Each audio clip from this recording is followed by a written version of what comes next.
అంజశ్రీకి కవులు, రచయితలు, రాజకీయ నాయకులు ప్రతి ఒక్కరు కూడా నివాళులర్పిస్తున్నారు. నల్గొండ గద్దర్ కూడా రావడం జరిగింది. ఆయనతో ఉన్నటువంటి అనుబంధాన్ని ఒకసారి తెలుసుకుందాం.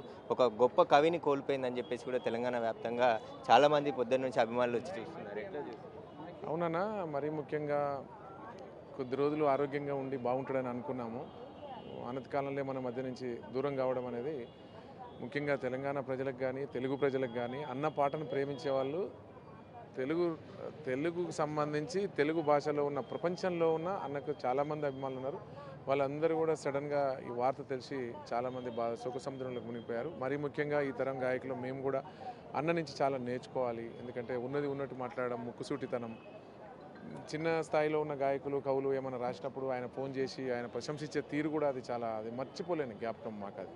ఎందుకంటే చాలా సందర్భాల్లో నేను పాడిన పాటలు ప్రతి పాట గురించి కూడా డిస్కస్ చేసేవాడు, ప్రతి లైన్ గురించి డిస్కస్ చేసేవాడు నాతో.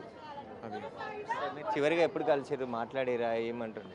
కలిసినాము ఒక 20 days బ్యాక్ అట్లా కలిసినాము, మాట్లాడినా. ఈ మధ్య ఏదో సాంగ్ రాస్తున్నాను తమ్ముడు నువ్వు పాడాలని అన్న సందర్భము.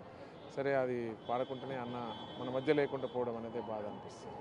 పాట రూపంలో అంజశ్రీకి నివాళులు. నువ్వులేని మా మనసంతా నువ్వులేని తెలంగాణ నిలువెల్లా కన్నీరయ్యిందో, నువ్వులేని తెలంగాణ నిలువెల్లా కన్నీరయ్యిందే, నీకోసం మా గుండె పగిలేలా ఏడుస్తుంది, నీ నవ్వులు ఏమైపోయాయే మా అందశ్రీ అన్న, మళ్ళీ నువ్వెప్పుడు వస్తావో,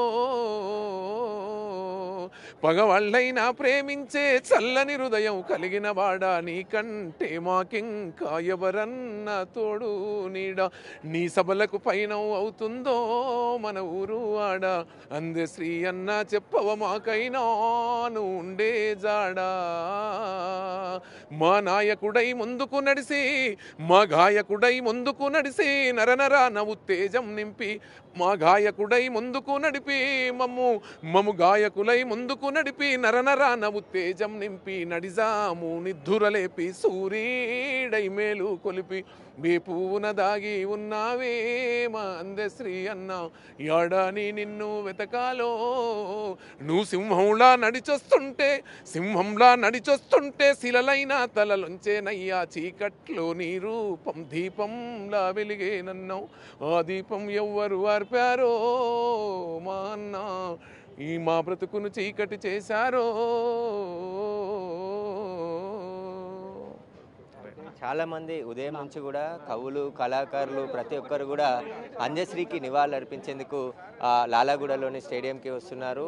ఇక్కడ పోలీసులు, జిహెచ్ఎంసీ, రెవెన్యూ అధికారులు ఏర్పాట్లు చేయడం జరిగింది. తెలంగాణ వ్యాప్తంగా కూడా అంజశ్రీకి అభిమానులు ఉన్నారు కాబట్టి వారందరి కోసం ఇక్కడ సాయంత్రం వరకు ఈరోజు ఇక్కడే పార్థివ దేహాన్ని నుంచి నివాళులు అర్పించిన తర్వాత 4 గంటలకు తెలంగాణ సీఎం రేవంత్ రెడ్డి కూడా రాబోతున్నారు. ఆ నివాళులు అర్పించిన తర్వాత రేపు గట్కేసర్లో ఆయనకు అంత్యక్రియలు నిర్వహిస్తామని చెప్పేసి కూడా కుటుంబ సభ్యులు ప్రకటించడం జరిగింది. ప్రభుత్వ లాంఛనాలతో రేపు గట్కేసర్లోని ఎన్ఎస్సీ దగ్గర అంత్యక్రియలు నిర్వహించనున్నారు.